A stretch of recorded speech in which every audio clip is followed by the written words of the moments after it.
All right. Good evening, everyone, and welcome to Green White Checker TV. Unfortunately, tonight I say it's never one of the races you want to do, but at the same time, these are the races you have to do because it means more than a lot of people are recognized. So unfortunately, this evening we'll be doing a race in memory of LG Whaley. 199 miles, 75 laps will be our scheduled distance. At Talladega Superspeedway with two fast pairs available for the drivers here. So right now qualifying has just kicked off underway. I believe I'll hopefully be joined here soon by Wayne Finley.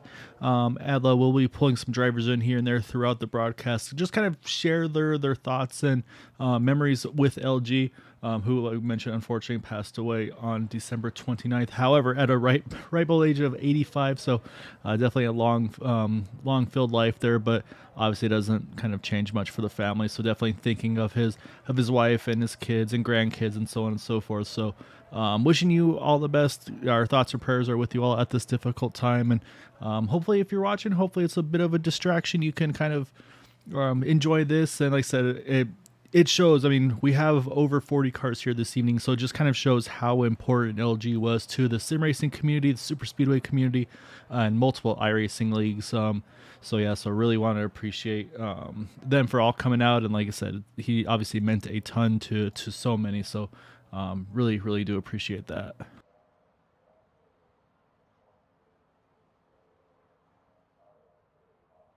So say while these drivers are putting down their lap times, we are going to chat with the driver. However, I believe he is on track at the moment, so I don't want to pull him in as of yet.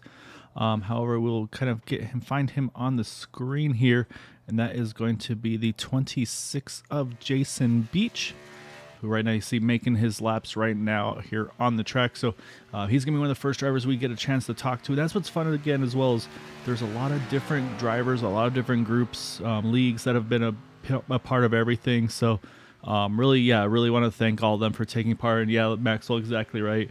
Great competitor and friend, and yeah, definitely missing you here this evening, but glad to see you up here on the broadcast, Maxwell. Definitely looking forward to spending some time with you over the course of the season.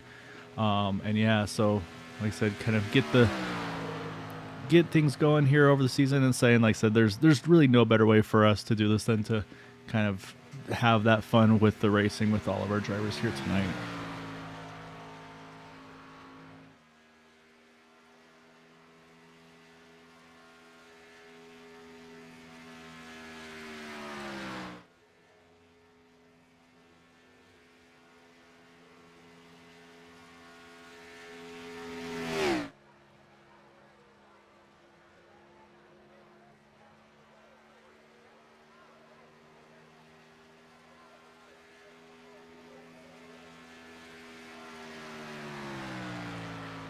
And if I'm not mistaken, I believe this will be Jason's first lap on the board.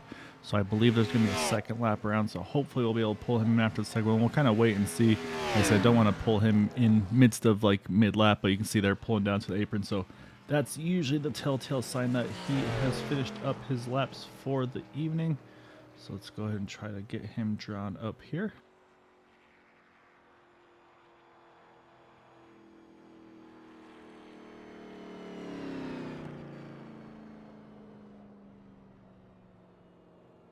All right, so we're going to go ahead and pull in Jason Beach.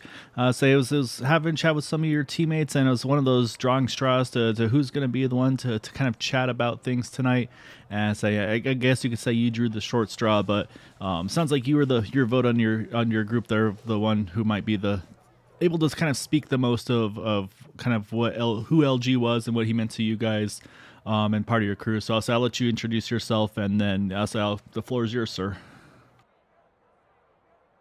And first off, thanks to you guys and Jimmy and the crew for putting this on. It's a pretty cool deal in LG's honor, and I know everybody in here knows LG one way or another, but I can remember it was probably the second or third day I was on iRacing. I ran into LG, and he was super speedway racing with RW, and man, he took me under his wing and showed me how to get around these places. And for a better part of a decade, you'd find me on his bumper pushing him around this place. And we had a ton of fun, met in person, went to NASCAR races.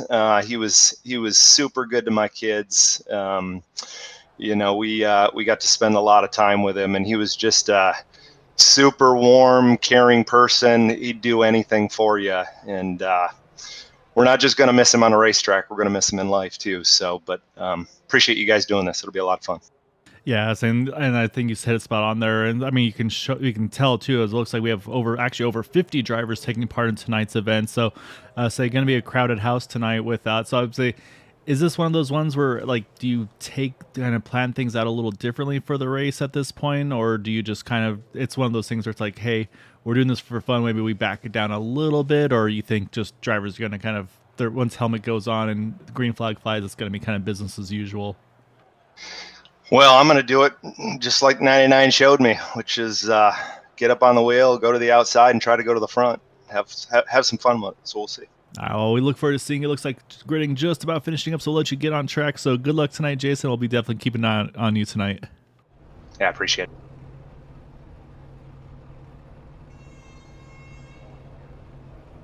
All right, that was the 26th of Jason Beach, starting 9th here this evening. And yes, let's try to pull up, but we'll do a quick starting grid here because, like I said, it is going quick here. As you can see, though, it's going to be Mike Jenkins on pole position over Sebastian Marin, Gabe Butler, Tony Wright, Kevin Freese rounding out our top 5.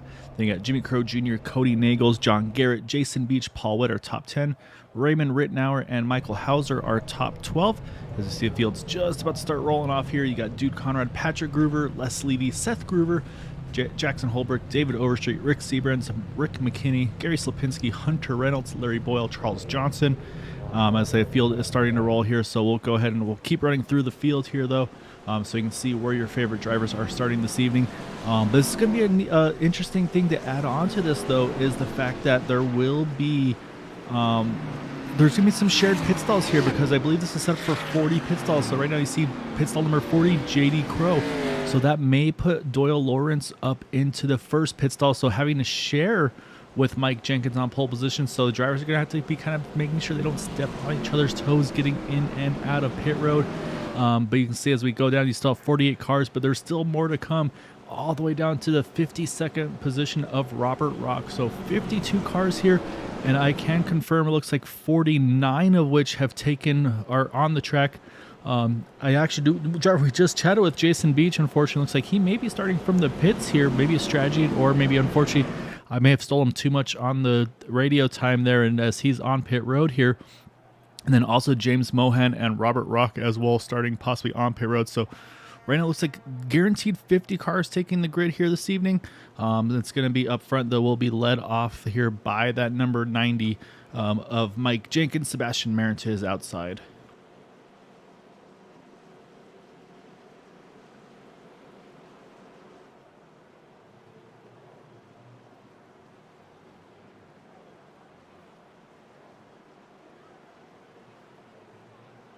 Now, apologies for the graphics. I'll say things running a little not as smooth as usual here. We'll see if there's an opportunity. Maybe I'll try to take a look and make some adjustments, but we'll have to bear with it for the moment here. As a pace car, you see making the left turn, head onto the apron, and that's going to hand it over to our front row here. So again, like I mentioned, there are 2 fast cars available should they need it. Fuel mileage looks like it will be roughly around 26 laps. So if we go full 75, should be a 2-stop race, as it's going to be that 90 of Mike Jenkins, and you get a great look off the back of his car, that nice little 99 there on the hood of Gabe Butler's machine. Definitely keep an eye out for that 88 machine here this evening, as the green flag is out, and we are underway. 75 laps our scheduled distance, as it looks like right now Sebastian Marin getting through the gears just a little bit quicker there, but doesn't have the help he needs, so it's going to allow Mike Jenkins, Gabe Butler, and Kevin Freese to kind of take the charge here in those blue and black number 90, 88, and 25s.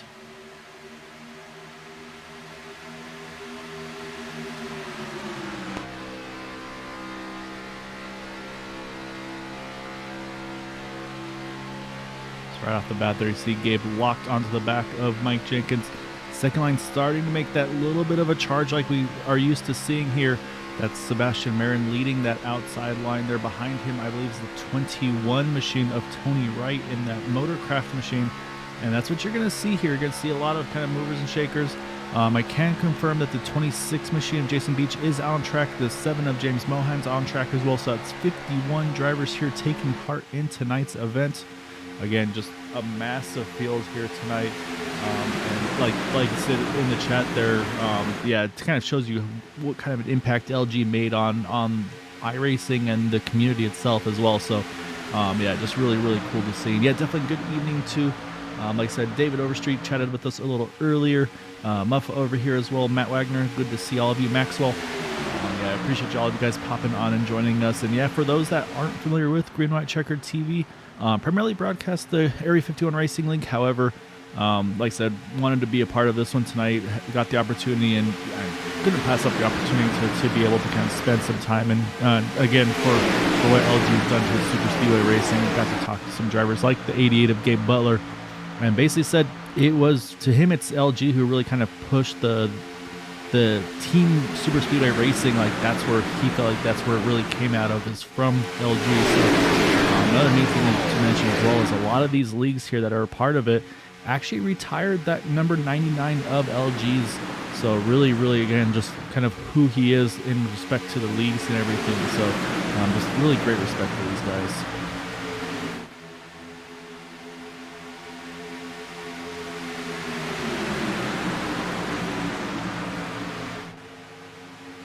Right now, see up top, looks like the third line starting to form here. That's going to be the number 62 of Leslie. A little bit of a sidetrack, a little bit of a bobble there. One popped out in front of him. That, I believe, might be, I don't think that's Gary Slapinski. I think that's Paul Witt up top there, who's going to try to lead that outside lane here.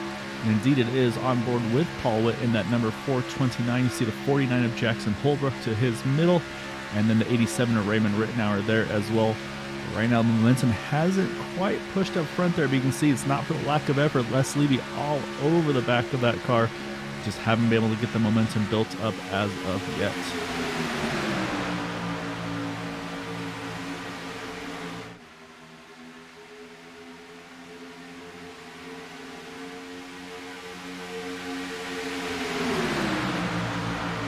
I think what we're seeing right now is some teamwork. I noticed a few drivers dropped pretty significantly far off the field, and that was to pick up some teammates here, or friends, I should say. Maybe we see the 26 of Jason Beach, the 17 of Michael Hauser's picked him up, the 16 of Jimmy Crow Jr. also a part of that as well. So say they're just trying to kind of back it down, pick up that driver, and then kind of help bring them back into the pack, or at least minimize the damage right now. As right now, again, we have multiple drivers here, and that's exactly what happens without the draft. If you have James Mohan there, has to go to top 4 wide for a moment. It's going to be 4 wide again. This is where things get very tight. Oh, a little too tight there, a little bit of contact. But he's able to keep it safe there. Doesn't bounce off the wall too hard, so great hands by James there.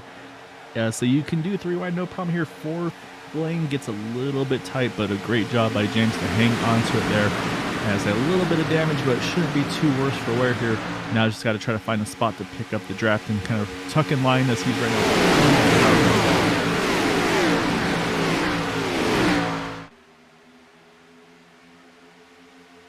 So right now up front, Sebastian Marin leading the inside lane. The 6 of Cody Nagels leading the middle lane with help from Duke Conrad. But look at that third lane starting to come with a big head of steam here. And that is being led by the 26 machine. Apologies for the background noise. Being led by the 26 machine on the outside, and then Reynolds showing a number 26 and car 51 on the timing and scoring. So a little, again, with the hosted race, sometimes the numbers and such don't match up exactly. But what we do have right now is you've got a 3x3 pack about 10 rows deep, it looks like. So like I said, these guys are pretty much all in a blanket here. And we'll watch to see how quick these guys go on by here. What these guys do for a moment.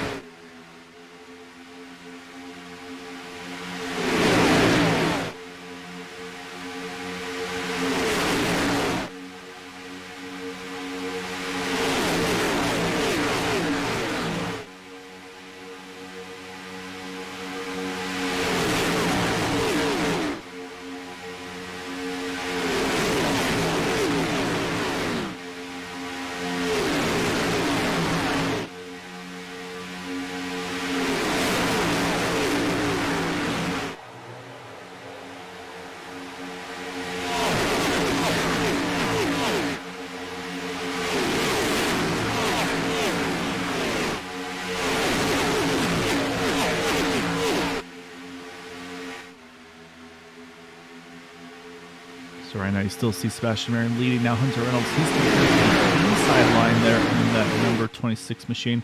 As soon as they say that, he's actually going to jump up, saw the momentum from Cody Nagels, and he's going to try to take advantage of that, see if he can push his way to the front, and Will clears the 23. Now, does he stay with his help, or does he cut down to the inside in front of Sebastian? Right now, it looks like he's right in front of Cody. A little bit of bobble, and yeah, there he goes. Get to the inside, and that's what you're going to have to do. You got to stay where the momentum is, and he saw it was starting to shift back to the inside line with Sebastian, so he cut that one off. And it's going to be tight here at the line. It looks like Hunter will grab that lap lead, as Cody's going to now lead that middle lane here, and up in the third lane, the O2 Yoshi machine of Seth Gruber. Right now, doesn't have his brother lined up with him at the moment, but I say those are two that are definitely ones to watch when they can get hooked up. The 01 being Patrick Gruber, just a little bit behind there in that red and black Logitech machine. Those two very, very stout when they're locked on with each other. A little bobble from Kevin Freeze there. Had to cut to the apron, able to hang on to it though, get back in line. So maybe a bump gone wrong by Raymond Rittenauer right behind him, but I'll say those are another two duo that would definitely be ones to watch. Very, very accomplished super speedway racers, to put it lightly, honestly. And right now, the biggest move, as we mentioned, Hunter Reynolds, he's up 19 positions from his starting spot. A little further back in the field, Estel Fields in the 042, that chrome Toyota in the middle there. He's gained 20 spots. And then the 42 of Kyle Wellman there has gained 24 positions since the start. So again, with the 50 plus starters here, there's going to be some very big comers and goers in this race. And right now it looks like we got kind of the two strategies here. Do you want to be right up front battling for the lead here 3x3, or do you want to back it down just a little bit here? You see where about Tom Dixon is. These guys running 2x2, and then get a little further back, and then you start to get to where they start singling out a little bit there. So you kind of got the three different strategies right now. You got the 3 wide, the 2 wide, and then the single file racing going on up front here. So yeah, right now everybody's kind of in their own strategies of where they want to be. And yeah, no, you're definitely right. Kevin Freeze will be one to watch. Problem is, there's a lot of ones to watch here. These are very, very talented super speedway drivers. So it's hard not to focus on any specific driver here tonight. And again, for those that are watching, again, really appreciate you joining in. If there's anybody that you're interested in kind of getting an update on or want to focus on, by all means, let me know. I can definitely try to see where they are running at the moment and kind of give them some attention as well. Let's say we try to jump around as best we can, but always a chance of missing a few drivers here and there. So don't be shy. Feel free to chat. We got a good little group of fans and viewers. So I'd love to see if anybody has some thoughts there.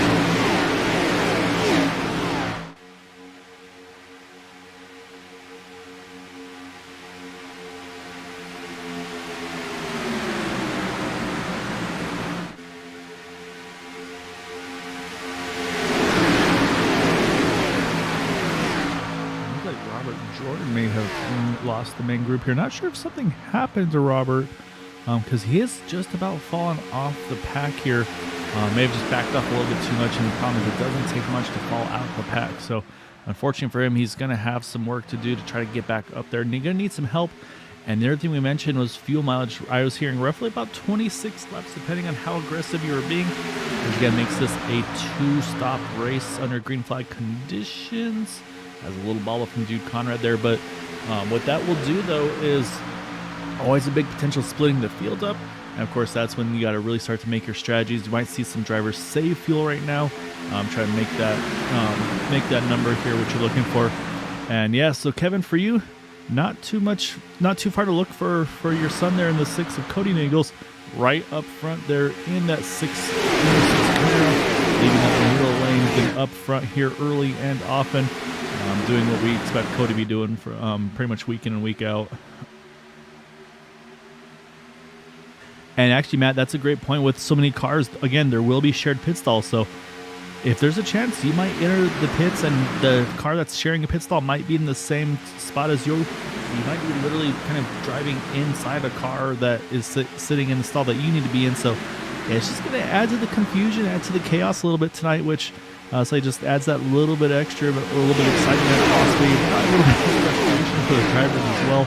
But I say it again. It's what's fun though. It always kind of just adds that little bit of a kind of a spice to some of these things.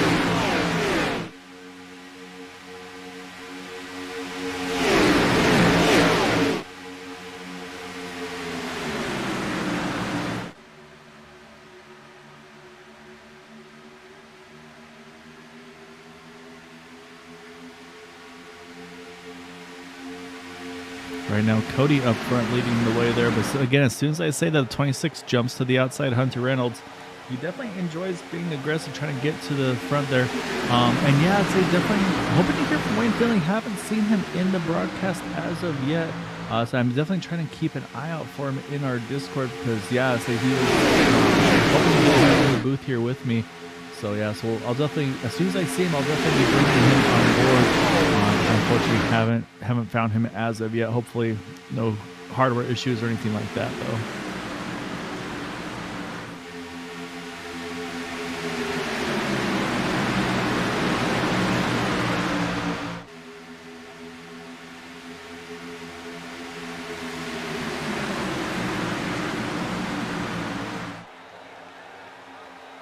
Yeah, you were exactly right, Matt. The Groovers have found each other.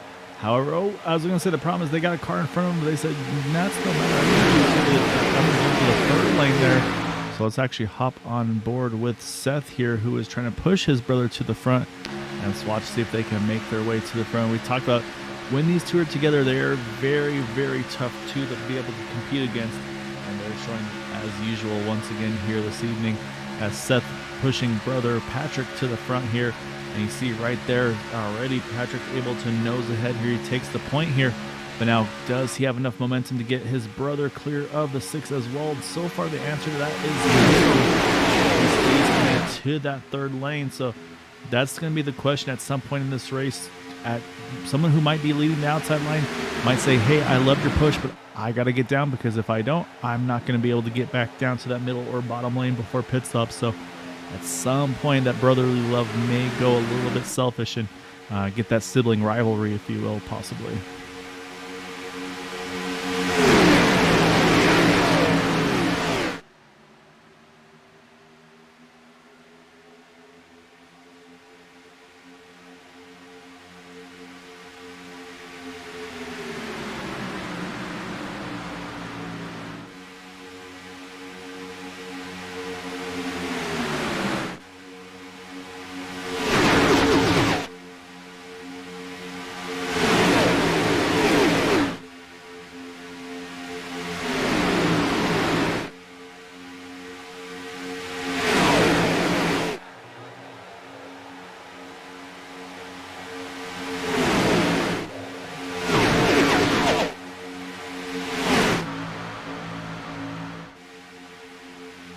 Right now, starting lap number 18 of the scheduled 75 here. So again, pit stops probably in the next 8 or so laps. So eventually you're going to start to see these second and third lanes start to dwindle and drivers start to probably squeeze their way into the inside.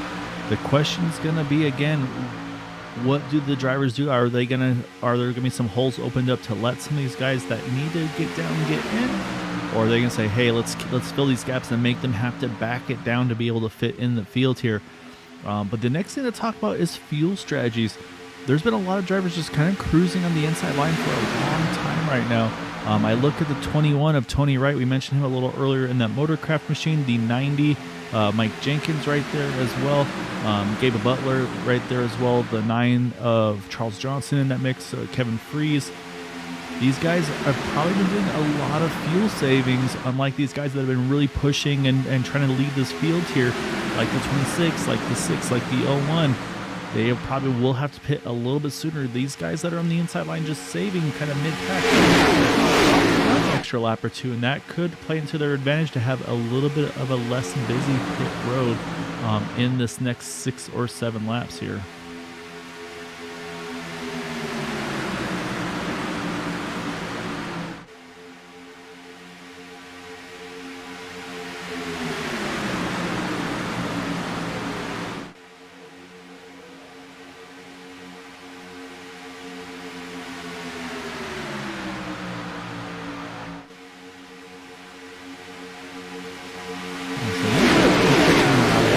See it here, that number 3 Wrangler of Doyle Lawrence.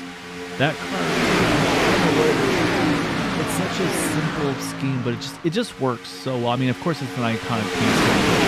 It just works so well, and it's just one of those ones you see it and it just kind of pops at you. And yeah, so that's definitely one that I've been watching a lot this evening. Doyle's had a really good looking one there, and saying just a little further ahead, it kind of looks like maybe a little bit of a play on sponsorship there. The 39 machine of Jorge Rincon. So it looks like the Goodrich paint scheme, but it actually looks like it might be Goodweiser if I'm not mistaken on the back of it. So say again, kind of some interesting sponsorship adjustments and stuff. Patrick Wheeler, I think, got a push, just almost gone wrong there, but quick hands out of that 01 saves that car, and that saves probably a lot of drivers' races. And you can already see now the fields, that second lane, third lane, starting to dwindle a little bit, like we were suspecting. I think that fuel mileage and fuel strategy starting to kind of creep in here.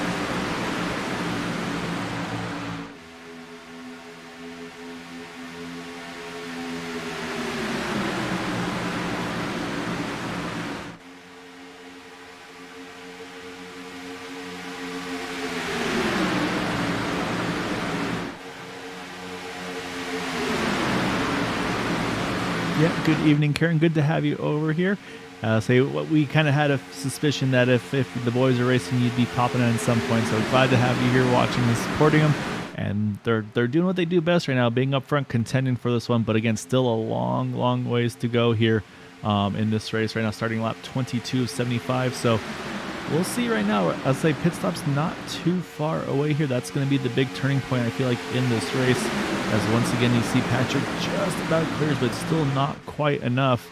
I'm starting to see a little bit of some separation here from some of these drivers. Trying to kind of find their openings and figure out a safe place to be. As you see, David Overstreet mentioned that one a little earlier on the chat there, hoping he got the Carolina Blue correct for him. And that looks, I'm trying to say, that looks like a very accurate Carolina Blue for David. So I think he's definitely done job well done on that one in that 46 machine.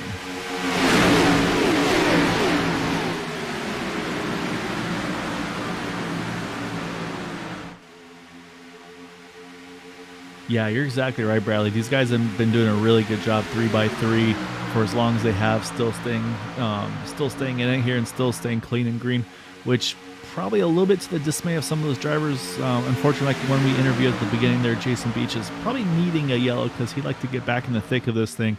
And yeah, you're exactly right, Matt. Starting lap 23 right here, coming to 24. Again, hearing 26 was about the window that these guys can make it, so probably another 2 more laps before we see the first round of pit stops. But then I think we'll start to see a few drivers go a lap, maybe 2. I'm thinking probably not 2, but probably at least 1 more lap further. So maybe 26, 27 is going to be that magic window. And right now we still have 51 drivers on track. Although it looks like Jimmy Crawford has hit pit road. Oh, overshoots his pit stall. Saying again, this is the concern. Depending on where you start in this race, he had to go a fair ways back to hit pit road here. That's an earlier stop than he was wanting to have, I'm sure. So back up front, though, the 01 still, again, just clear of the 6, but opts not to drop there. So he's still staying committed to his brother in that 02. And then Gary Slapinski creeping into the mix here. A new paint scheme, it looks like, on that 78 machine. At least not new to me, I should say, with that green and white machine there. Gary always wanted to watch in these races, as well as we do have pit stops hitting here. Actually, drivers hitting pit road early here. And we got some big, you see the 7 car there, had to try to get it woe down very early. I think had to back it down just a little bit there. That was James Mohan. You see, Eric Laurie having troubles as well. And here's some of those other drivers towards the front here. So we got about 10 to 15 cars here hitting pit road. There's our pole sitter hitting pit road as well. So again, it looks like they're actually going a little early on the pit stop window. I think just to try to beat the traffic, because I think we're going to see a very busy pit lane here as I'm watching the 0 and the 02, and I think they're trying to find a way to squeeze down, but it looks like it won't be open. But be ready to see. I think we're going to see up here comes Hunter Reynolds. He's going to lead a pack on in. And actually not as big of a pack as I expected here. This is going to be a pretty calm pit entry for him. Rick Seabrands, who we haven't chatted about yet in this race.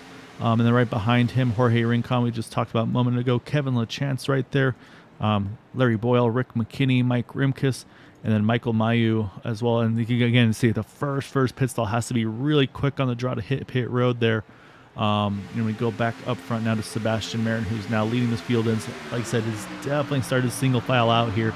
This is going to be that potential make or break point of the race to make sure that they can hold onto the draft. But what you do see, which was a concern of mine, the 01 and the 02, they just have not found an opening. And you see they're just basically backing down their pace to try to find that gap. Oh, the 6 out of fuel, Cody Nagels. He looks like he sputtered. He has to back down. He's going to lose a ton of time here. Have to do a lot of coasting to get into his pit stall. He has to make sure he does not speed here and be extremely cautious. So this is going to be a very tough break for the 6, because right now you see, and yeah, he's going to kind of drop to the bottom here just to play it a little extra safe so there's no contact with anybody. Oh, as I said that, there was a little bit of contact further back. Oh, it's the 10 of Bud Steele that gets looped around here as he was trying to hit his pit stall there. So it leaves 2 drivers yet to pit right here. John Garrett, Dave Hunt. They have been going, looks like going full fuel save here. And they are going to go to, looks like 20, coming to 28 laps here before they hit pit road.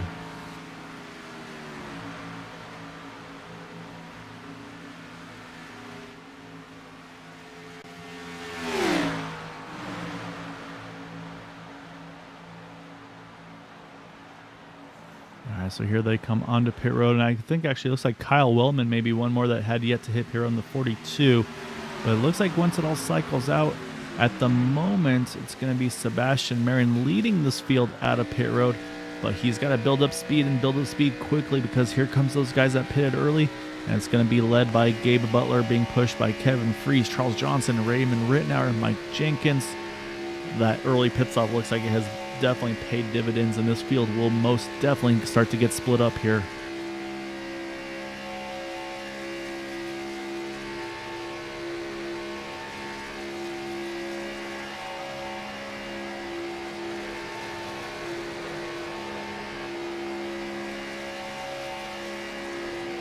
And see right there, Gabe passes those last 2 cars that had just exited pit road. So Gabe Butler now in the 80 is our race leader here. Kevin Fries right behind him.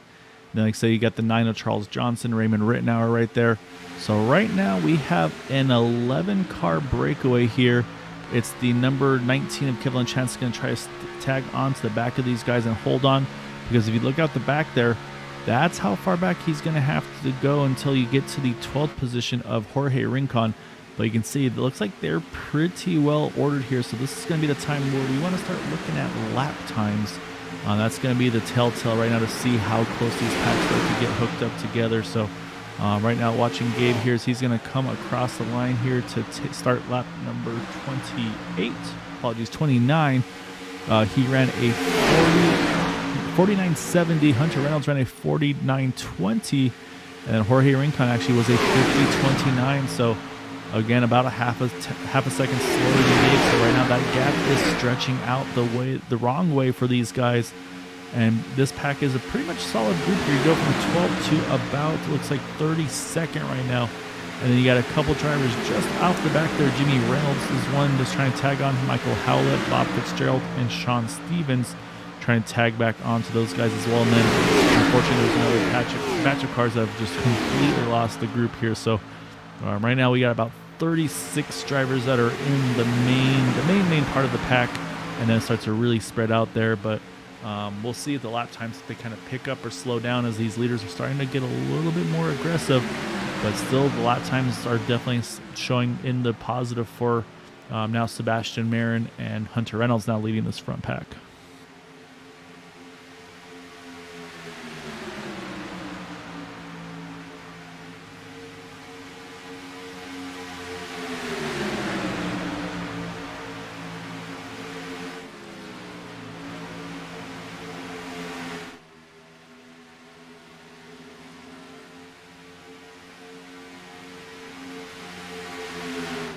What we'll try to do here is we're going to try to run through the field as best as we can. It's like we have so many drivers and cars, it's worth trying to catch all of them. Right now, our leader is Sebastian Marin in that number 20 Nexus machine. And then right behind him, 51, actually 26 of Hunter Reynolds in that Ford Mustang there in the Reynolds Wrap sponsorship. And to his outside, 20 in that Motorcraft machine. And then Gabe Butler led a few laps a moment ago in that number 88 car, 6th down in 4th. Out to his outside, Gary Slapinski there in the, I believe it's Russell Landscape on the side of that machine. And then you got Kevin LaChance, we just mentioned, at the back of the pack. Now he's pulling back up to these guys. Charles Johnson there in the number 9 machine. And then to his, right in front of him, I'm sorry, is Kevin Freeze there in the 25 Kellogg's. Again, kind of going for that Carolina blue change for the broadcast, and to say, of course, for LG here this evening. And then behind him, you got Raymond Rittenauer there in the number 87. 90 of Mike Jenkins, our pole sitter for this evening. And then you have the number 4 of Rick Seabrands is the last car in this main pack. So again, 11 drivers here. And then we got to go about 4.5 seconds back to the 01 of Patrick Gruber there leading that second pack here. Trying to kind of get the pace back up there with Jackson Holbrook right behind him in that number 49 machine. And then you got 6 of Cody Nagels as well, trying to get that group pushed back on. I'll say Cody again, he ran out of, he started scoring there at 3, 3, and 4, so I mean, made the best of a bad situation there. To be in the second pack, I think, is job well done for the 6 to be, to still have a chance. Then you got the 429 on the inside of Paul Witt. Then you got the 00 of Michael Mayu, followed by the 35 of David Bond in that school machine there on the outside line. And then on the inside is the 31 of Ryan McGurk. I say apologies for botching the name most likely. And in front of him, sorry, the 39 of Jorge Rincon. So these guys kind of bounce around back and forth. It's hard to keep up with who's at the right time. Then you go to the 510 of Richard Sanchez in that Jasper Engines machine there in that Ford Mustang. And then now to his outside is the 02 of Seth Gruber there. On the inside, we just mentioned David Overstreet a little bit ago. And then you got the 83 of Jack Rawls in that Napa Toyota. As you can see, the 02 drop into the inside there. And then we go over to the 22 of JD Crow in the number 22 this evening. Evanston being the 5, apologies. And then 62, that's what I was looking for, is Les Levy there in the Maker's Mark machine. Followed by then, we just saw Seth Gruber, Larry Boyle in the 28 there. The red flames in the white machine. Tom Dixon right there as well in that 411 Team Extreme. And we get over to Dave Hunt in that number 53 machine there.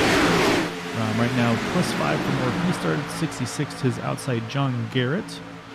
And right behind them, the 47 of Mike Grimkus. Then 29 of Rick McKinney. And then you got to go now another about 6 seconds back almost to Jimmy Reynolds there in the 52. And pushed by the 27 of Sean Stevens. Bob Fitzgerald right there with him as well in the 08. And Michael Howlett there in the 33. And these are the drivers I mentioned that have really fallen off the pack here, unfortunately, and aren't at risk of going a lap down yet, but are definitely hurting, though, including Eric Laurie there in the 071 behind him. 2 cars behind him, I should say, is Jim Brooks in the 51. Then you got Mark Mann there in the Batmobile 04, and the 32 of Mark Robertson.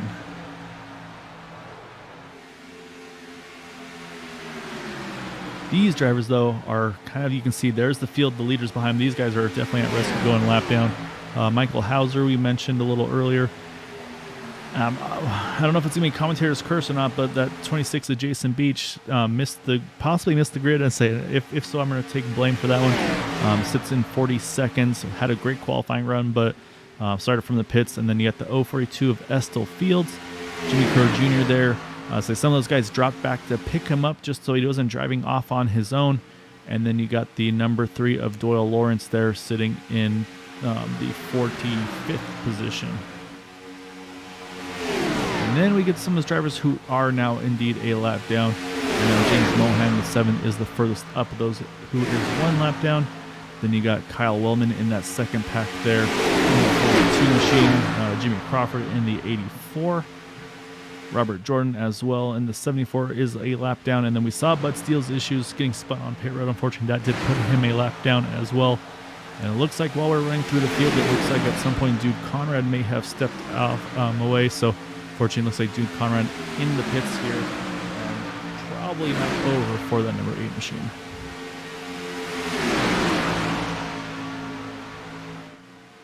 So with that, that was about the 40, almost, yeah, about 50 cars there that we were able to run through the field on there. Gap between the lead pack and the second pack has grown. It's 5.7 seconds. Actually, I believe 6 seconds right now from Sebastian Marin back to Patrick Gruber in that second pack. However, they are starting to get a little bit more established here. I'm liking the grouping they have. I know the 01 and the 6 will work very well together. Like I said, if we get the 02 mix, he should be able to help as well. But that was the strategy of some of those guys that pitted early, at lap 24, like Kevin Freese and Charles Johnson, Raymond Rittenauer. It worked extremely well for them. They were able to kind of get in and out quickly, probably put a little less fuel in their cars as well. And now they're in that nice little pack of just 11 here battling for the lead currently.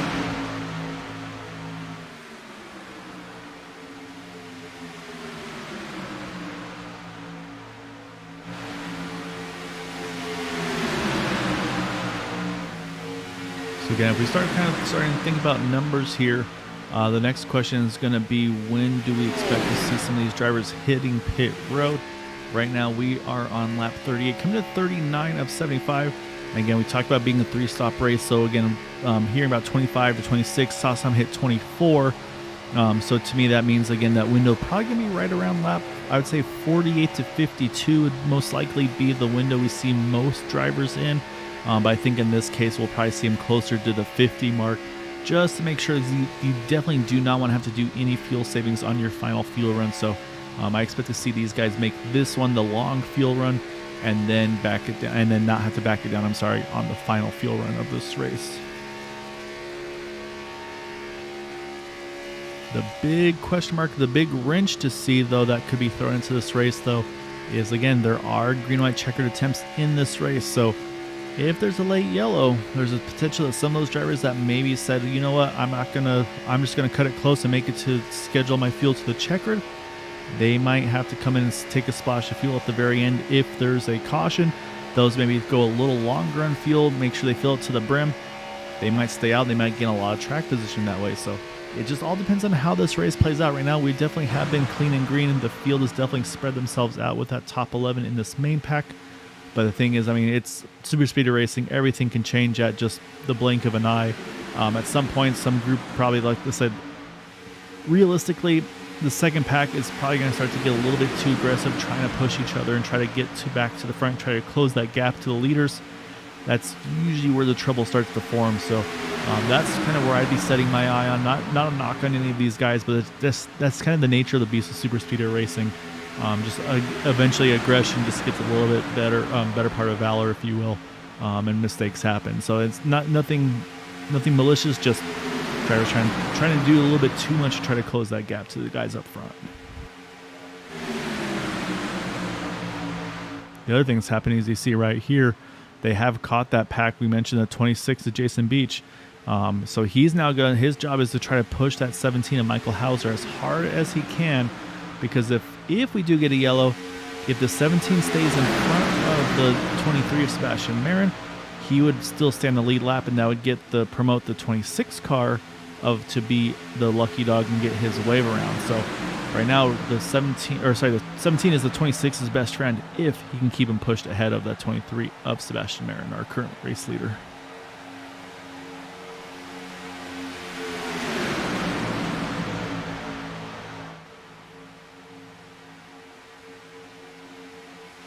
And you see this race has just been clicking on by, already crossed the halfway point of this one.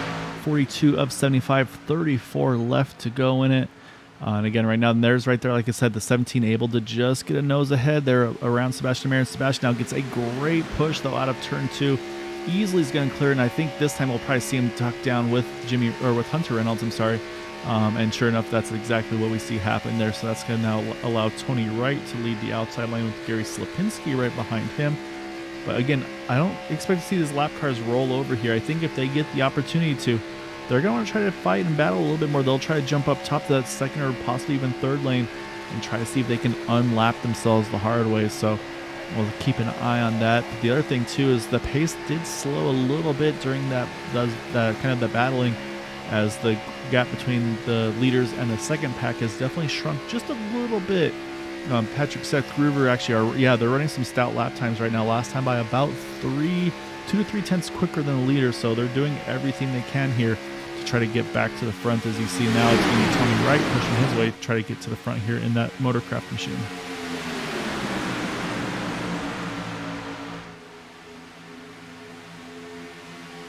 And there it is. You see the 17. He's worked his way to the second lane. He wants to get up top, wants to give himself a chance to get up there. I say he kind of switched spots with Kevin LaChance there. And so watch for these guys. They're going to try to make a charge here again on that second lane. And this is a good strategy. Again, they can't just sit and ride. They want to make sure they have a chance at it. And there he goes. He's going to jump straight to the top there. Michael Hauser gets a great push, goes a little bit too high here. He's going to need to try to tuck it down just a little bit to allow the 26 to grab onto him. That little bit of separation is going to cost them the momentum that they're looking to try to keep there. So they're going to have to regroup a little bit. There's right now Jimmy Crow Jr. is the third car in that pack here. And so they're going to try to build that momentum back up, stay in lockstep with one another here.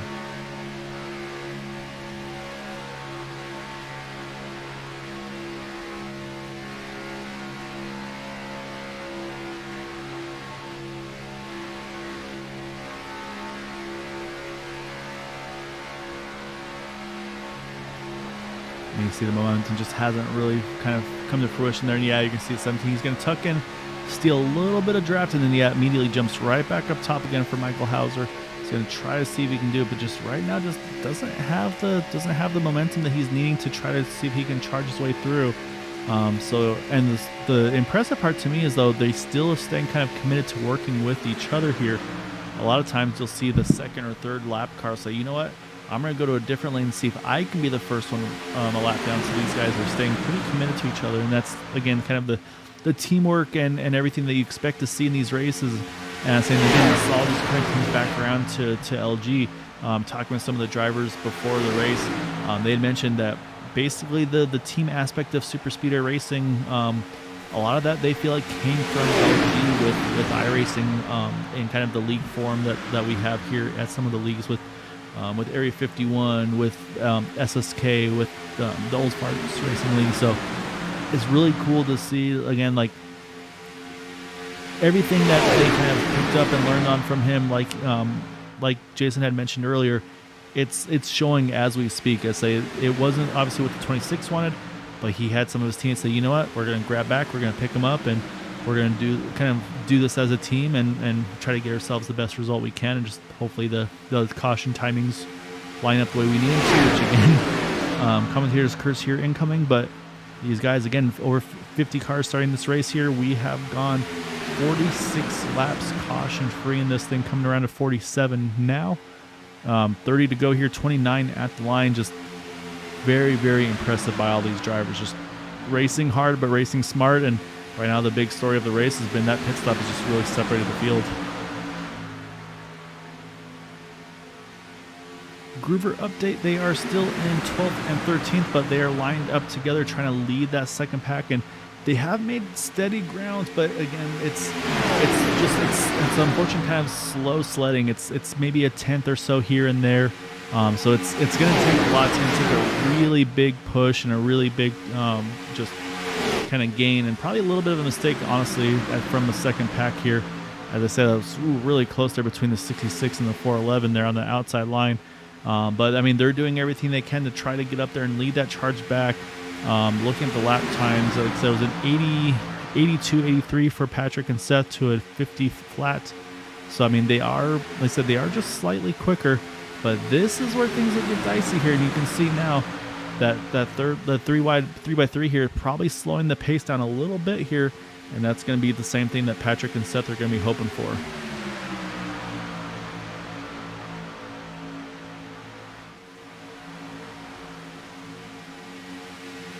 Right now, the last lead lap car in this pack is the 4 of Rick Seabrands. And I think, again, right now, Rick here, his strategies, he's just saving fuel. He's just been kind of sitting and riding and cruising. He pitted at lap 25. The other drivers that pitted at 25 and 26, they're up front pretty much controlling a lot of this race. So I think Rick is probably in the best fuel situation of this lead pack here, where maybe his final stop can put a little bit less fuel in that number 4 machine. So definitely going to be a thing to keep an eye on for him. And yeah, watching that gap still between the leaders, it was a 49.98 for Sebastian Marin. For Patrick Groover is a 49.93. So again, about half a tenth that last time by. Like I said, it's just it's little by little they're making ground, but it's so hard to make big chunks of time up just with the ability of all these drivers and just how well they draft with one another week in and week out.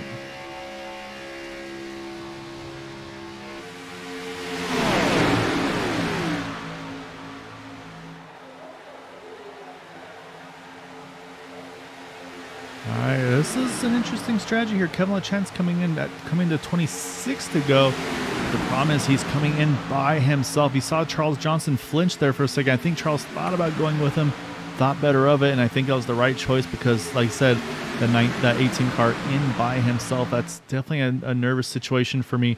So Kevin's going to have to really hustle that car in and out of pit road, basically just try to get the quickest in and out laps that he can, and then has to hope that he can tag onto a draft group somewhere, because if he comes out on his own, that's definitely going to spell trouble for him and to have a chance to win this race here tonight. So we'll definitely be keeping an eye and see where he cycles through. It looks like it's a 9.18 second pit stop, so a really quick stop on fuel. We'll see if we have any reactions.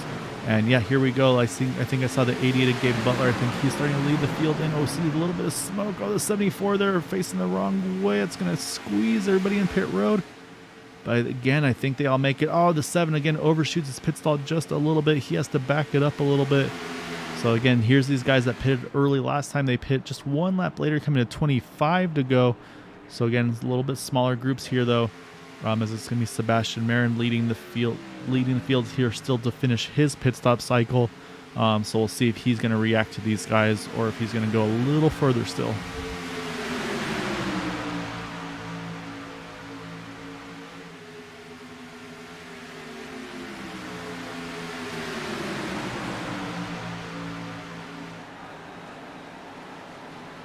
Yeah, so here they come. They're going to hit pit road here. Oh, as I said, caution just flew. So for Sebastian Marin, yep, there he goes. He's going to make the sharp right turn back onto the track. I don't know if I think he avoided the commitment cone, so I think he's going to be okay with this.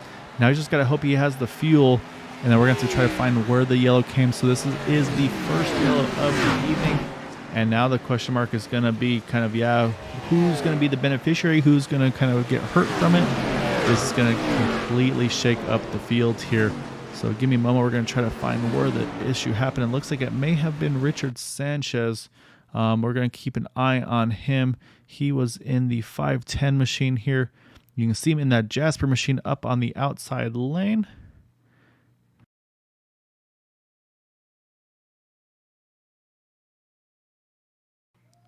And he just slows a fair bit there, and unfortunately makes contact with the 83 there of Jack Walls. And then, big hit for the two of them. And it looks like so far, pretty much a single car incident. Some great avoidance from some of these other drivers here as it gets a little bit tight at the very end. So that is our first yellow. And I'm going to go back one more time. So I want to listen on board and see, did he possibly run out of fuel? That's exactly what happened. You could hear the car start to sputter, and he was just in the wrong place at the wrong time. And unfortunately, that's what brings out the yellow. But this could be interesting here. The drivers I want to focus on, we're going to hit pit road right now. Sebastian Marin going to lead the field on in. But the drivers I'm very curious about were those that we had mentioned just a little bit ago. With these guys right here, Michael Hauser, Jason Beach, they're coming into pit road. I was thinking that they may have been able to get their lap back just because they may have cycled around the leader at the time of the yellow. But it looks like the way they're pitting that maybe that was not the case. Waiting to see who indeed got waved around the pace car now.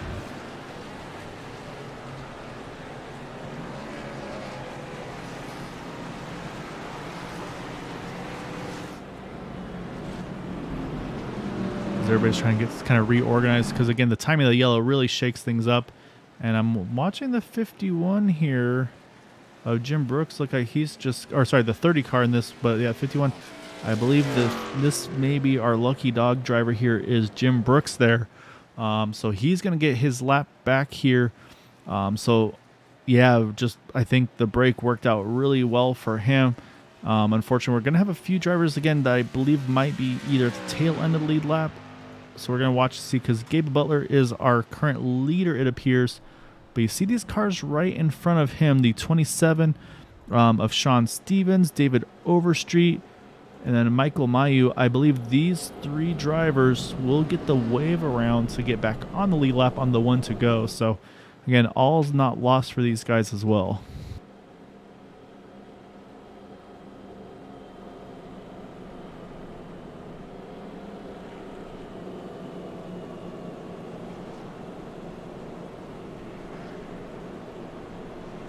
So while we're under yellow, I'm going to pull up a victim here. And that is going to be one of the guys that I think was a big part of getting this race set up this evening. That is going to be the 25 of Kevin Fries. And Kevin, I'd say life was looking good after that first pit stop, kind of separated with you guys, just an 11-car breakaway there. And then you hit pit road, caution comes out. I'm guessing I'm glad we pitted at least before the caution came out, but at the same time, I'm kind of gutted because now it brings a whole bunch of guys back in the mix.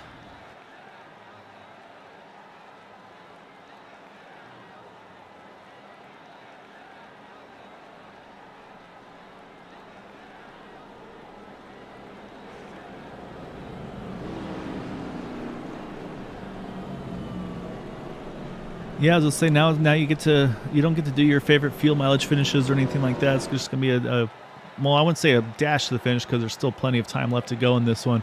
But so obviously you're a really big part of getting this race organized and set up. And so I know we're on the one to go, so I'll let you keep it brief. But definitely wanted to give you the floor here for just kind of how you were able to get to where you were with the racing and everything, and then kind of where you got to with LG, kind of being a big part of the super speedway team style racing.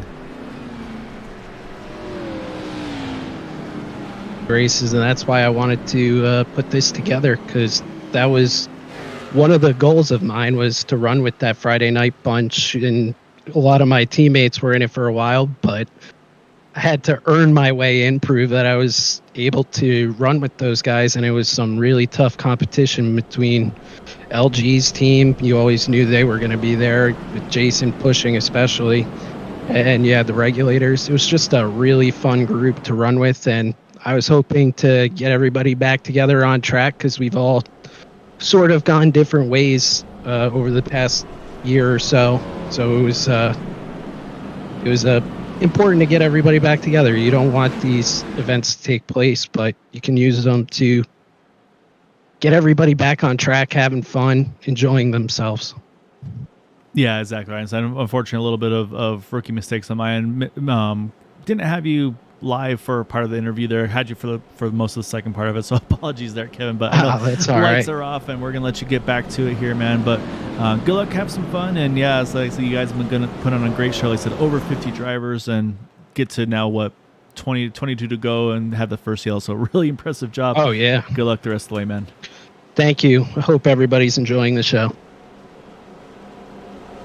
And yeah, I think Kevin is spot on there. Like you mentioned, I say this is why, like I say, a lot of the leagues people go to different leagues and so on and so forth. But again, to have over 50 drivers show up, more that were hoping to make it that couldn't, just shows the reach of what LG had with these guys, and it's just what a great person he was. So again, I mean, obviously our thoughts and prayers are with the family. But it just also shows the reach he had through the leagues through iRacing, as well. As we hit the start finish line, restart zone, Gabe Butler going to lead the field. Raymond Rittenauer to his outside. Charles Johnson there sitting in third. As they're going to get through the gears here, and a great start by Raymond there on the outside, getting through the gears very quickly here. Got some good help from Kevin Fries. The 22 JD Crow, haven't talked about him a ton tonight, but he's right there in the mix as well here. So currently, our lead pack drivers, we said we have 36 drivers still sitting on the lead lap, all the way back here to Mark Robertson. And then drivers a lap or more down appear to include right now at the first car. One down is showing as Eric Laurie. So that's going to be a fight for who can be that first car one down in case of a yellow, because, again, like I said, it's going to be just now an outright brawl to the finish here. So these guys aren't going to be holding anything back here as we're going to approach 20 to go this time around.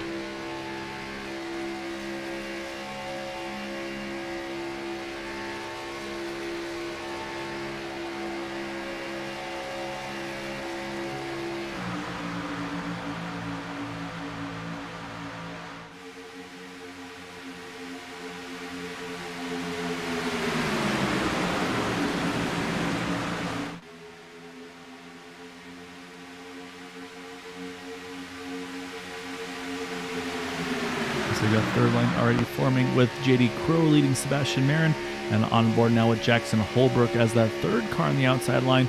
Again, they're going to try to start to make a charge back to the front again. This is the thing that made this was the lifeline that pretty much that second pack was hoping for, the 01, the 02, and all those guys that were in that second pack, pretty much 12th on back. This was exactly what they were hoping to see, to have a chance here. Because like I said, there's no strategy now. It's get to the front and try to find a way to win. So say this track's going to get very busy. We've seen plenty of 3-wide action. You kind of have a suspicion that a fourth lane may wind up forming here at some point or another if there's just not enough room to find a way for they're in that third lane.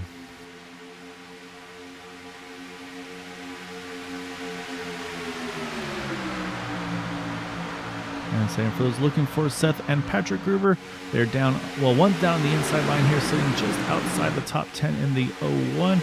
And the 02 of Patrick, Seth, he's actually hopped up to the outside line there behind the 429 of Paul Witt. So it's a mixed strategy between the two of them for the moment. Haven't found each other as of yet. All up front, though, continues to be Gabe and Raymond here leading the way in the middle and bottom lanes here, both with extremely talented pushers behind them of Kevin Fries and Charles Johnson. So like I said, a lot of talent throughout the field here tonight, and it's just going to be kind of finding the right lane at the right time with that right pusher who's willing to stick with you. Again, just really all about that team strategy and the teamwork with these guys. So like I said, a lot of these drivers kind of feel like it was LG that this has been attributed to. And I mean, I've seen it myself. Obviously, I can vouch for the broadcast I take care of. There are some very, very selfless teams that will say, yeah, I want to win, but if I can help my teammate win, it's a win for everybody. And that's why some of these teams are so difficult to beat, like Kevin had mentioned with Bootenacher, with some of the regulators. It's just limitless. There's just so many talented teams. And there's I look through the list: Checkered Flag Motorsports, of course, the Old Fart Sim Racing group as well, the Fort Worth Screen Esports team. There's some very talented drivers in all of these groups, so that's what makes it so hard to beat.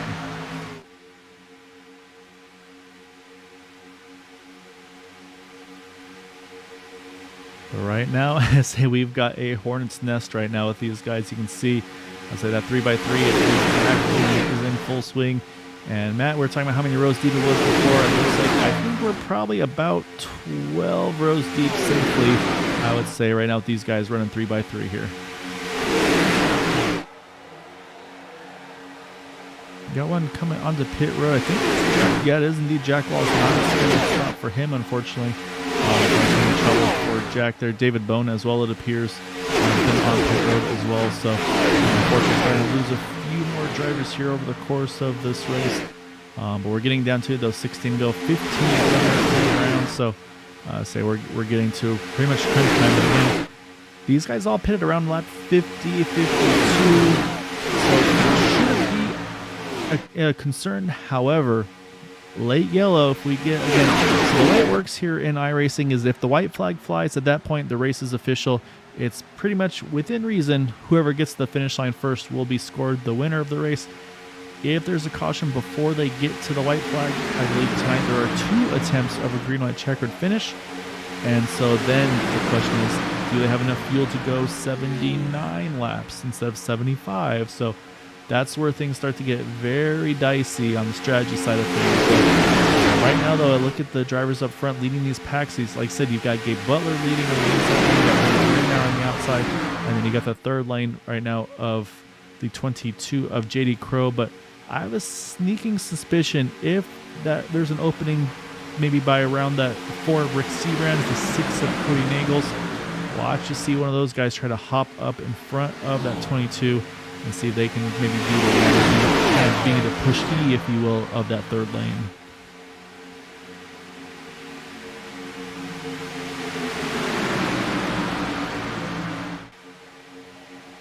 And again, some of the respect, the courtesy to see Jack Walls knowing these guys are 3x3, drops the apron, just gonna let these guys roll on by there. Again, just the respect, the courteousness. That's just, it's something that you just come to expect with these guys and these drivers week in and week out. And it's not a common thing. It is here with these guys, with these drivers, these leagues. a lot of other places you won't see that kind of respect. So again, big hats off to Jack Walls for that, and it just shows, like I said, what a good group of drivers these leagues have, and again, kind of what LG has been able to do. And kind of, I feel like honestly instill in these drivers is the race hard but race respectful, and it's really fun to see. And it's been a pleasure to be able to broadcast tonight and the other nights I've been able to broadcast for other various leagues.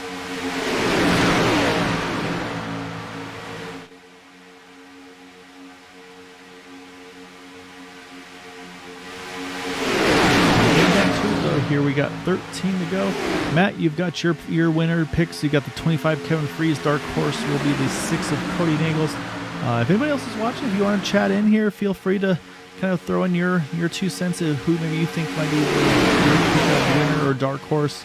Always love to kind of have the input and insight from family, whoever it may be. Always love to be able to kind of interact with you all. It just makes it all that much more fun. So definitely feel free to kind of let us know who you feel like the pick is going to be for tonight. Because right now we've got 29 cars in this main pack, and then you got a couple other guys here. Just back here, just playing it safe right now, just trying to stay out of trouble in case anything should happen. So there's kind of 2 strategies going on right now, because to be able to go from the 30s to the top 5 or so is going to be very difficult. We talked about the climbers right now. JD Crow on that 22 is right now plus 33, and as he kind of ebbs and flows, sometimes goes to plus 35 like it is now. 35 positions gained from where he started this race.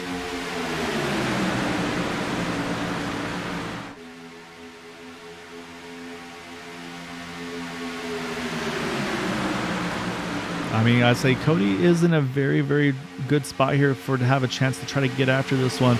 I think for Cody, his best opportunity is going to be he needs to try to find a way to sneak to the outside line. If he can get that 22 of JD Crow, I think there could be some big opportunities for Cody. Right now, he's kind of pinned in where he is that 4th car in the lane, but yeah, Cody's always one to watch in these super speedway races as well.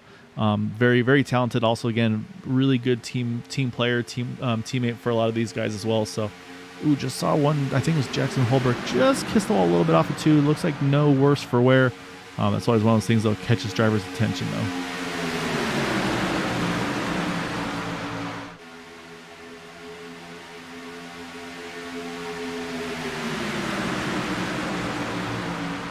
Coming around here, though, through the trial where Flagman's going to have 2 hands in the air. It's going to be 10 laps to go here at Talladega.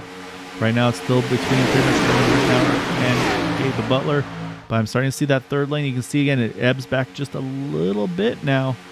And I don't know, I still feel like I'm really watching Rick Seabrands. I think if he gets an opportunity to clear himself to get to the top, I think he needs to take that option, because I think that's going to be his best chance to win this race in that number 4.